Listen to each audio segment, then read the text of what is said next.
Assalamualaikum warahmatullahi wabarakatuh. Jumpa lagi bersama saya Suryani. Pada kesempatan kali ini saya akan berbagi sedikit pengetahuan saya tentang ukuran pemusatan data. Ini untuk mata kuliah statistika dasar, di mana di ukuran pemusatan data ini ada mean, median, modus, yang semuanya itu masuk kategori untuk ukuran pemusatan data. Sebenarnya ukuran pemusatan data itu artinya apa sih sebenarnya?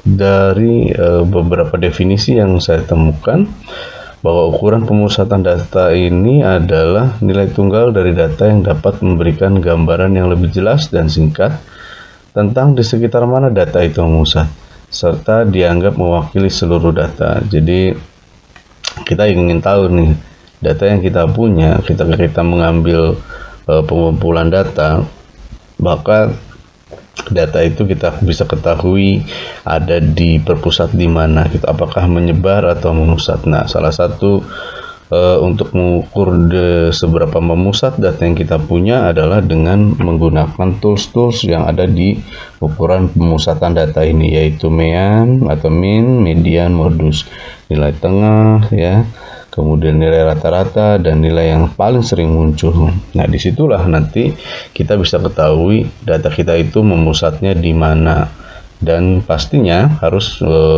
dianggap mewakili seluruh data, sehingga data itu menjadi baik dan bisa dilakukan proses perhitungan atau analisis atau olah data.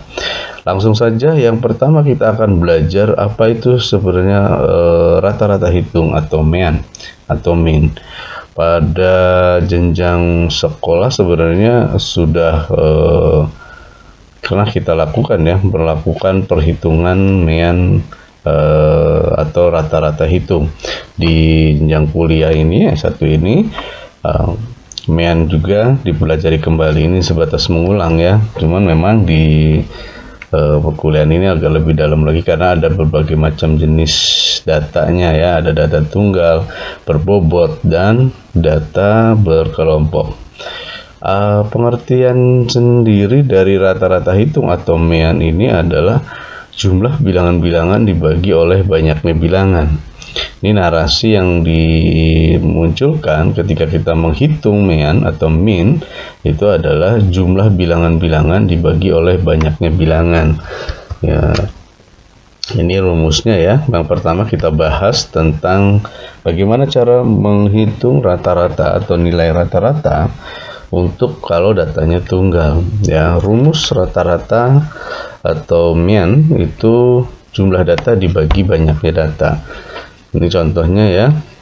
Simbolnya adalah X bar, itu sama dengan X1 ditambah X2 ditambah bla bla bla sampai dengan N, XN dibagi N. N itu pasti harus sama dengan N yang di sini. N ini angka 1, X2, XN, ini banyaknya data, ya.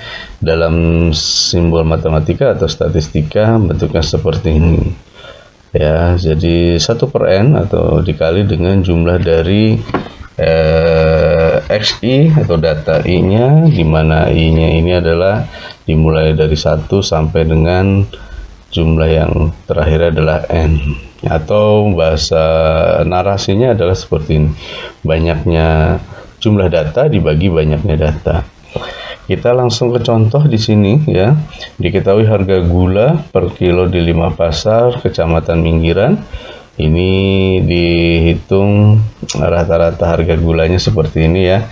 Ada pasar pertama harganya sebesar 4.000, kedua 4,2, 4,1, 4,1. Ini hanya permisalan, ya, atau contoh dengan asumsi yang paling mudah.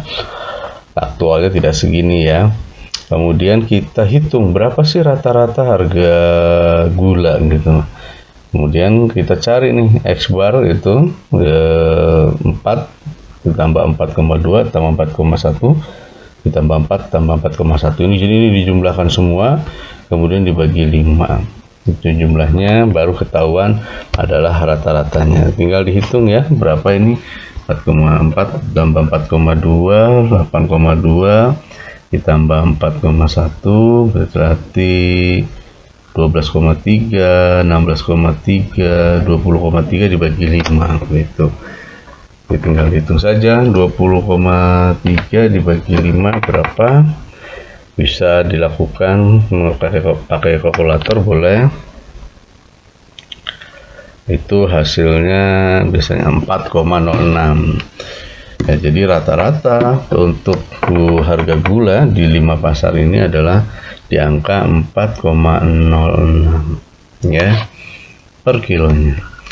Baik, itu yang untuk data tunggal. Sekarang untuk data yang berbobot, sama simbolnya untuk min itu adalah X bar ya. Ini rumusnya ya, sigma F kali X dibagi sigma F. Artinya kita perkalikan dulu nih, frekuensi dikali X-nya, kemudian dibagi dengan jumlah frekuensinya. Penjumlahan dari frekuensi dikali X atau datanya. Ya, jadi data berbobot itu data yang tunggal tapi memiliki frekuensi atau bobot. Ya, sama, data yang tunggal. X-nya itu data tunggal tapi memiliki frekuensi atau bobot. Nah, langsung ke contoh ya. Ini rumusnya. Berat paket yang diterima oleh suatu perusahaan selama 1 minggu tercatat seperti pada tabel berikut ini. Nah, ini contoh yang data berbobot bentuknya ininya tunggal nih, beratnya 5, 6, 7, 8, tapi di sininya ada frekuensi atau ada bobotnya. Yang beratnya 5 ada 6 gitu, yang beratnya 6 ada 8, yang beratnya 7 ada 12, yang beratnya 8 ada 4. Nah, ini yang namanya berbobot. Nanti ada lagi yang data berkelompok. Berkelompok itu di sini ada kelompok, range, ada interval. Nah, di sini ada frekuensi, bedanya gitu. Kalau yang data tunggal ininya 1, datanya tunggal itu datanya 1, tapi kalau yang berbobot itu datanya tunggal tapi ada bobotnya atau frekuensinya. Nah, kalau yang berkelompok ininya bentuk interval, jadi nggak sendirian, tapi di sininya ada juga frekuensinya. Langsung saja dari soal tersebut kita bisa hitung berapa sih rata-ratanya untuk data berbobot. Kita lihat di sini ada berat dan frekuensi berarti jumlahnya ada 30. Tinggal kita cari nih F kali X nya, frekuensi dikali X nya, karena kan rumusnya tadi di sini sigma fx gitu, F kali X gitu, tinggal dikalikan frekuensinya berapa, X nya berapa. Nah, ini hasil perkalian F dikali X, ini sama dengan dari mana? 30, ya ini frekuensinya 6, kita kalikan 5, hasilnya 30. Frekuensinya 8, dikalikan 6, itu hasilnya 48. 12 frekuensinya, dikali 7, hasilnya 84. 4 dikali 8, hasilnya 32. Sudah dapatnya hasil perkaliannya. Tapi di rumus itu dimintanya adalah sigma fx-nya. Berarti ini dijumlahkan. Sigma jumlahnya totalnya, yaitu kita jumlahkan 30 tambah 48 tambah 84 tambah 32, hasilnya 194. Kalau sudah sigma fx-nya ketahuan, sigma f ketahuan, ya tinggal masukin ke rumus, tinggal dibagi gitu. Ini caranya. Sigma fx sama dengan sigma f dibagi sigma f. Nah, sigma fx-nya 194 dibagi 30. 194 dari mana? Dari sini ya. 30-nya dari sini.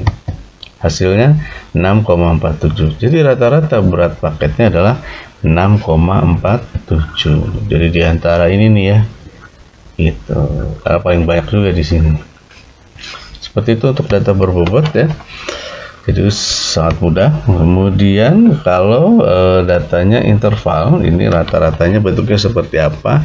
Ini ada rumusnya, X bar sama dengan F1, X bar 1, X bar di sini adalah bukan nilai tengah yang di sini ya, tapi bukan rata-rata di sini, tapi rata-rata untuk nilai tengah kelasnya.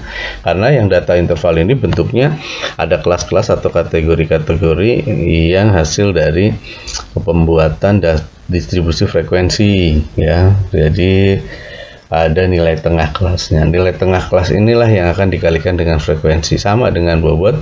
Hanya saja kalau yang berbobot, data berbobot itu datanya langsung kita kalikan, tapi kalau yang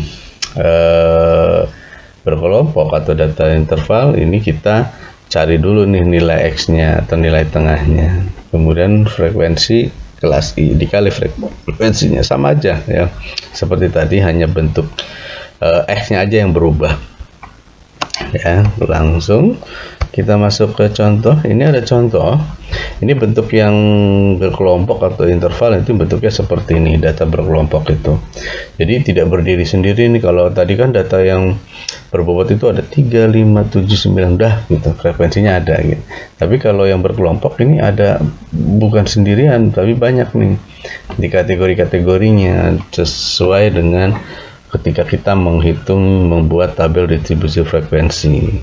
Berarti kan kita harus cari nih yang mana yang mau dikaliin gitu kan. Makanya kita cari nilai tengah X bar yang I-nya atau nilai tengahnya. Kita cari X barnya, dari mana X barnya, tinggal kita jumlahkan saja, nanti tinggal dibagi 2. Ya, X-nya dapat 3,5. 3,5 dari mana? Yaitu ini, 3 tambah 4 dibagi 2. Hasilnya 3,5. Pak, kalau misalkan nanti di sininya 6, ya tinggal tambahin 6 aja, nanti kita mau nilai tengahnya berapa. Kebetulan kan ini tengah-tengahnya ya di antara 3 sama 4, berarti 3,5. Ini 5,5. Ini 7,5. 9 sama 10 berarti 9,5. Tapi aktualnya nanti jangan membuat seperti itu ya, jangan dihitung seperti itu, tapi menggunakan rumus aja. 3 tambah 4 bagi 2, 5 tambah 6 bagi 2, 7 tambah 8 bagi 2, 9 tambah 10 bagi 2. Jadi nanti kalau ketemu di sininya ada 3 sampai 5 gitu, berarti kan nilai tengahnya berapa? Bukan 3,5 lagi gitu. Berapa tengah-tengahnya di antara 3 sampai 5? 3 ditambah 5 dibagi 2, hasilnya 4 tengah-tengahnya. Contohnya seperti itu ya. Jadi kalau udah ketahuan nilai X-nya 3,5, 5,5, 7,5, 9,5, ya tinggal kita kalikan dengan frekuensinya. Nih. Frekuensinya seperti ini. Nah, ini frekuensi dikali X.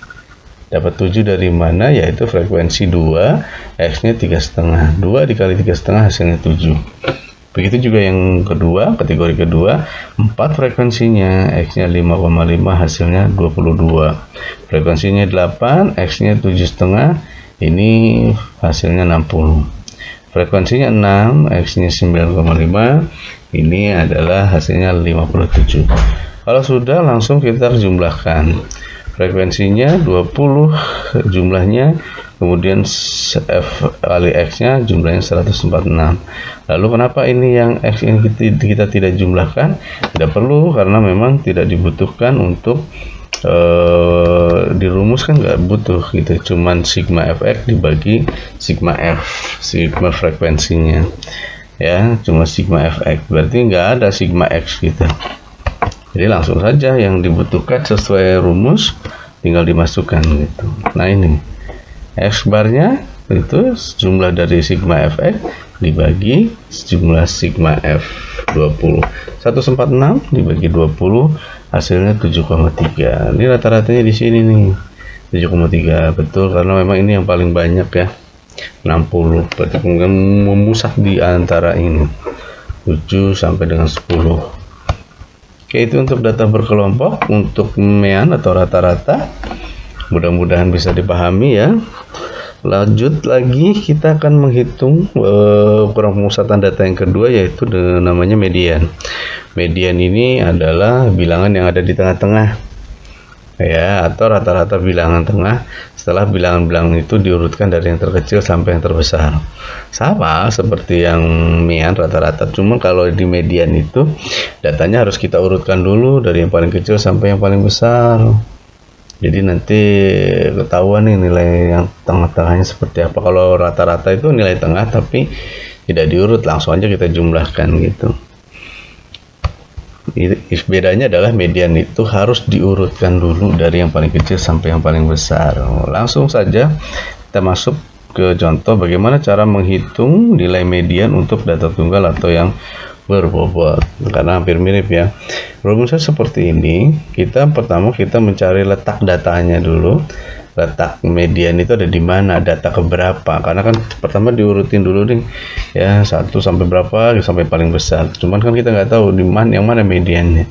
Kita cari letak mediannya itu dengan cara data ke n+1 dibagi 2 ya. Contohnya ini langsung Nilai ulangan mata pelajaran matematika dari 12 siswa adalah sebagai berikut. Ini ada nilai yang acak-acakan nih, gitu kan. Tentukan median dari data tersebut.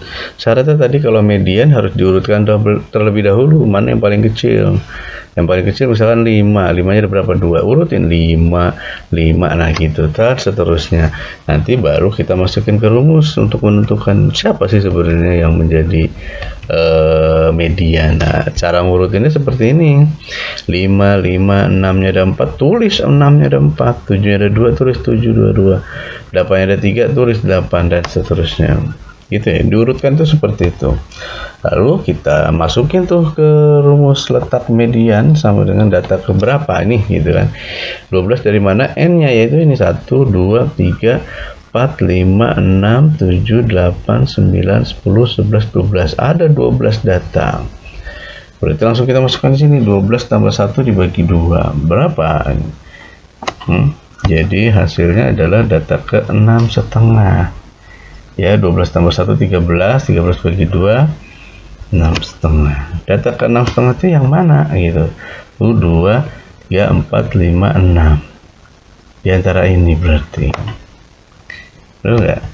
Nah, kita langsung menentukan nilainya. Gitu. Kalau ini kan hanya menentukan letaknya nih di antara ini. Bisa jadi ini kalau misalkan 8 bukan 6,5 hasilnya. Gitu.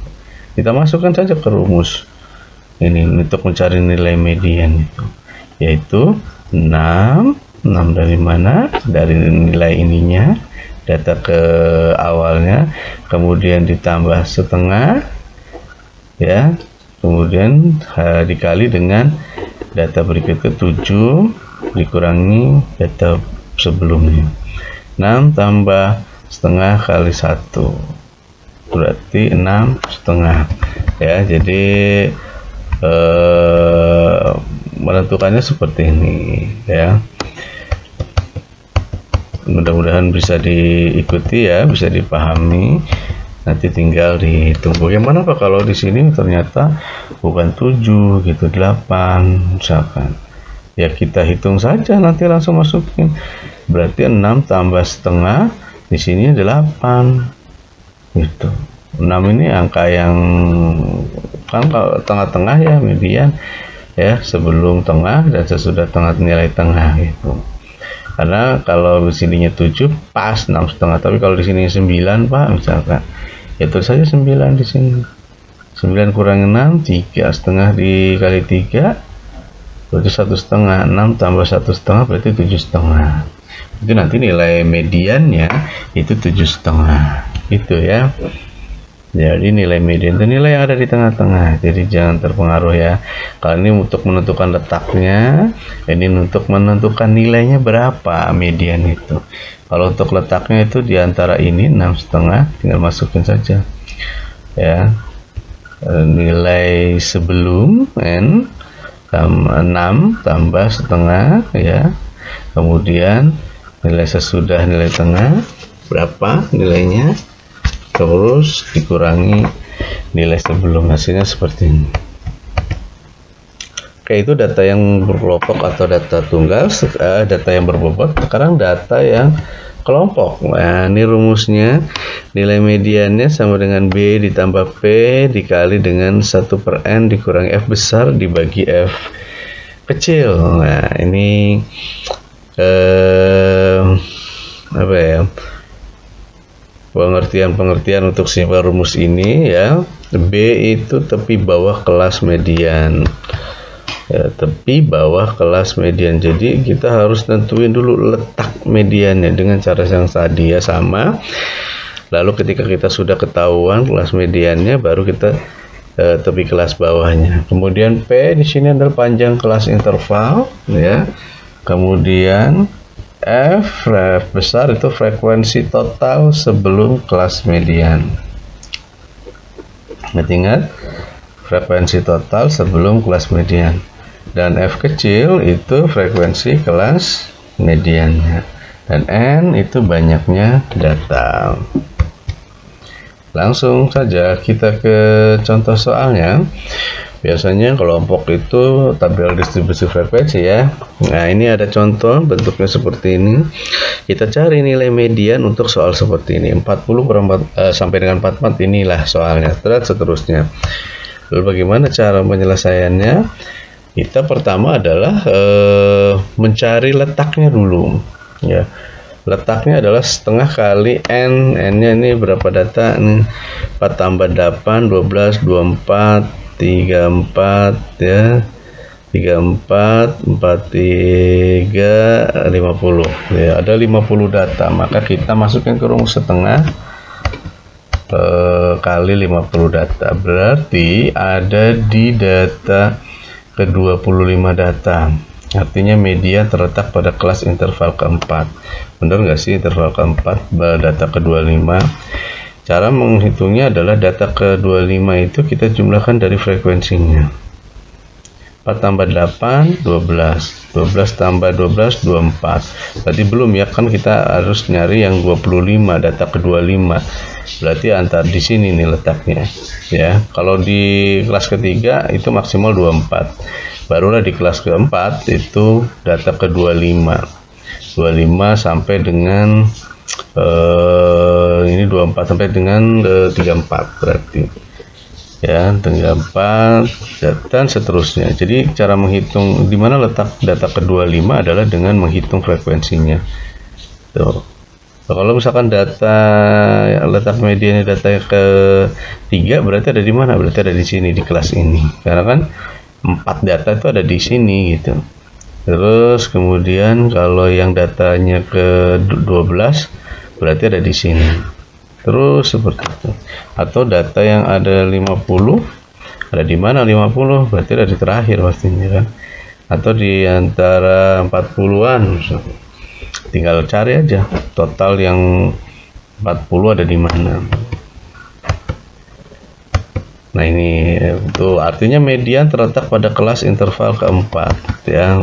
Hanya menunjukkan tempat dulu, ini belum, angkanya belum, nilainya belum, hanya menunjukkan letaknya dulu nih.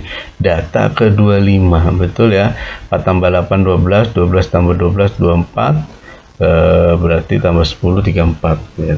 Data dari 25 sampai dengan 34 ada di kelas ini, di kelas keempat atau interval keempat. Lalu kita cari sebenarnya angkanya berapa nilainya gitu. Kita masukin aja ke rumus tadi gitu kan. Yang pertama kita cari B, tepi bawah kelas median. Karena nilai kelasnya adalah seperti ini, maka tepi bawah kelasnya adalah 55 dikurangi setengah. Nah, hasilnya 54,5. Selalu tepi bawah itu dikurangi setengahnya. 54,5 dari mana? Dari sini ya. Kelasnya itu kan, kelas letaknya itu kan ada di sini 55 sampai dengan 59, maka lebih bawahnya adalah 54,5. Oke, lalu untuk angka 5 ini panjang kelasnya. Panjang kelas. Nah, ini yang kemarin pada saat membuat tabel distribusi frekuensi ada perbedaan antara panjang kelas dengan interval ya.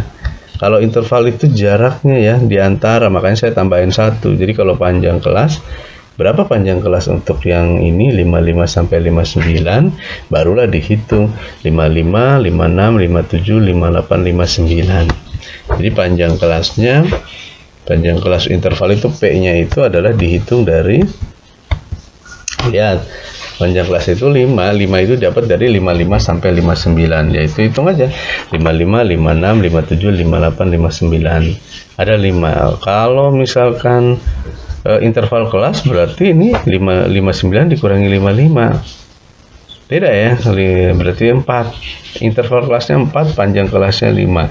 Ini kenapa saya lebih senang menggunakan, memang ada beberapa sumber yang mengatakan wah interval sama panjang kelas sama gitu kan, tapi pada saat menggunakan tabel distribusi frekuensi banyak yang nggak pas nih, makanya saya lebih senang menggunakan ini. Jadi pembedanya, kalau interval kelas itu adalah jaraknya nih ya, dari 55 ke 59 intervalnya. Jadi ini intervalnya 4, kalau panjang kelasnya itu panjang intervalnya adalah 5 gitu, dari dihitung dari sini. Nah, kan 54,5 ditambah P-nya 5. Kemudian setengah dikali N. N-nya tadi berapa datanya? 50. Kemudian dikurangi F besar. F besar itu frekuensi sebelum total, ya kan, pengertiannya F besar itu adalah frekuensi total sebelum kelas median. Kelas mediannya itu di contoh soal ini, kelas mediannya itu kan ini nih 55 sampai dengan 59. Kita hitung tuh berapa total frekuensinya dari sebelum kelas median ini. Ya itu tinggal dijumlahkan saja, 4 ditambah 8 tambah 12 kan sebelum. Ya sudah, jadi tinggal 4 tambah 8 12, 12 tambah 12 hasilnya 24. Kita masukkan ke rumus ini. Nih. Lalu F kecil frekuensi kelas mediannya. Kelas median, ingat kuncinya ada di kita menentukan kelas median. Kalau ketika kita menentukan kelas mediannya salah, itu pasti nilai rata-ratanya juga salah gitu ya. 10 nih F kecilnya, frekuensinya ini ya. Itu tinggal dimasukin ke rumusnya. Nih udah, hasilnya seperti ini. Benar kah? 54,5 ditambah 0,5. Kita hitung saja, setengah kali 50 25. 25 kurangi 24 itu 1. 1 dibagi 10 itu 0,1. 0,1 dikali 5 0,5. 54,5 ditambah 0,5 sama dengan 55 nilai mediannya. Jadi betul ya, di sini masih masuk akal, nilai median itu di angka 55. Jadi kalau tadi itu letak, jadi letak itu baru menunjukkan ini loh, di antara 55 sampai 59 itu nilai median, tapi belum menunjukkan nilainya. Bisa jadi 56, 57, 58, 59. Tapi setelah dihitung adanya di 55 gitu. Nilai mediannya. Oke. Itu untuk yang datanya berkelompok. Untuk median, lalu selanjutnya kita bahas untuk ukuran pemusatan data yang lain, yaitu modus. Modus ini bilangan yang paling sering muncul kalau zaman dulu di sekolahan. Bilangan yang paling sering muncul atau nilai yang memiliki frekuensinya yang paling banyak gitu. Maka ini namanya modus. Ya, tinggal lihat aja frekuensinya berapa yang paling banyak. Oke, langsung saja kita lihat data tunggal atau berbobotnya. Ini kita kasih contoh. Tentukan modus dari masing-masing kumpulan bilangan di bawah ini. Ya, kita tinggal lihat saja yang paling sering muncul berapa. Yang kedua yang paling sering muncul berapa. Yang paling sering muncul berapa. Ini juga yang paling sering muncul berapa. Ya, tinggal dijawab.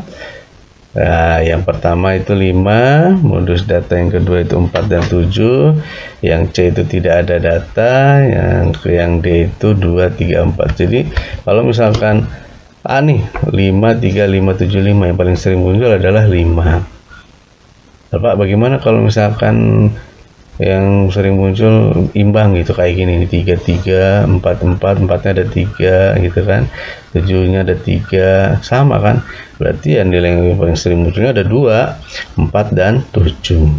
Kalau yang ini Pak, 2, 5, 6, 3, 7, 9, 8, ini semuanya sama, berarti nggak ada ya, tidak ada yang paling sering muncul, ada semuanya satu-satu. Nah kalau ini gimana? 2, 2, 3, 3, ada semuanya ada 2 nih. Ya berarti itu modusnya ada lebih dari 1. Itu untuk data tunggal, data berkelompok. Gampang ya, tinggal dilihat saja yang paling sering muncul, yang paling sering muncul. Lalu sekarang kita akan bahas untuk data berkelompok kalau modusnya gimana gitu. Ini rumusnya MO, itu simbol untuk modus data berkelompok.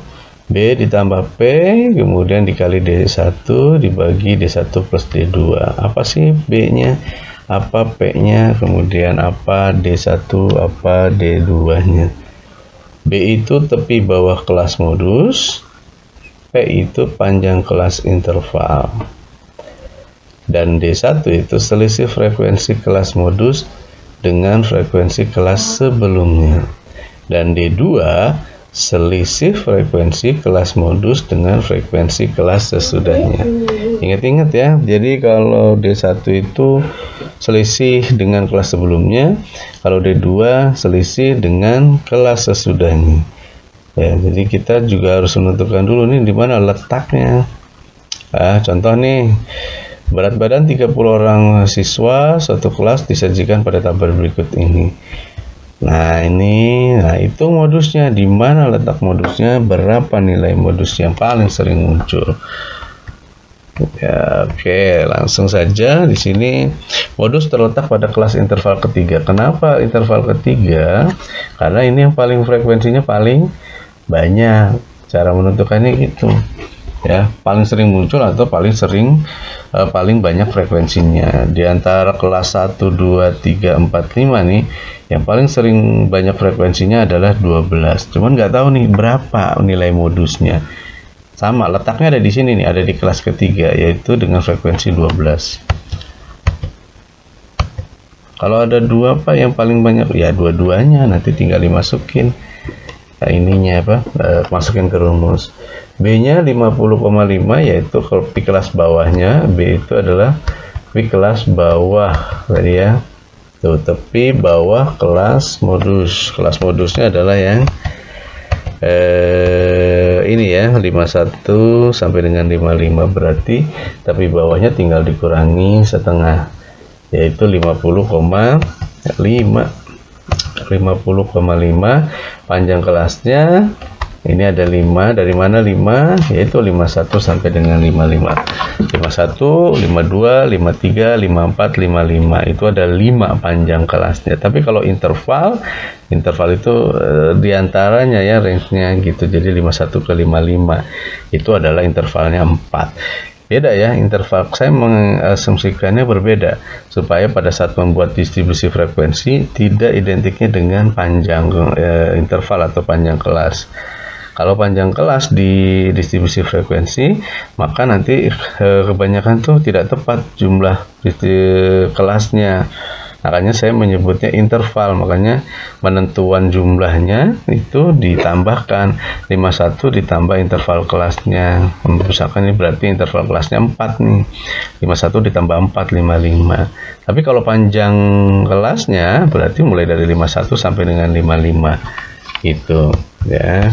Dan tinggal masukin aja ke rumus D1-nya. D1 itu selisih antara frekuensi dengan sebelum.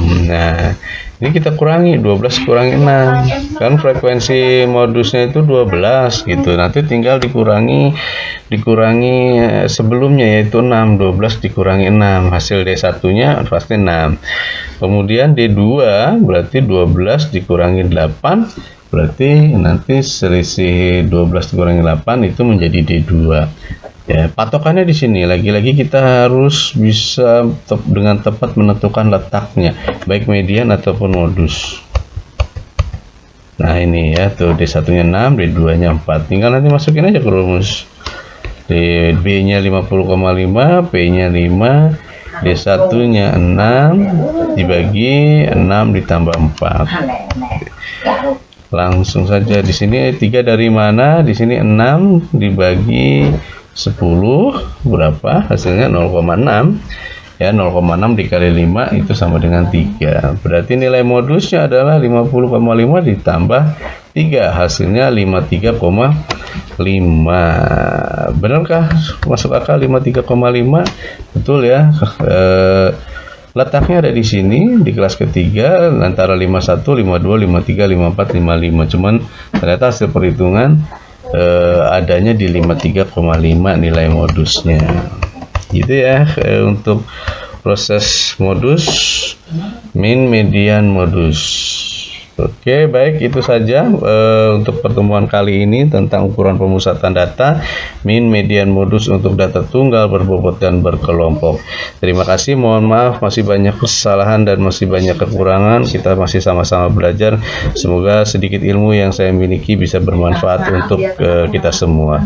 Terima kasih. Saya akhiri. Wassalamualaikum warahmatullahi wabarakatuh.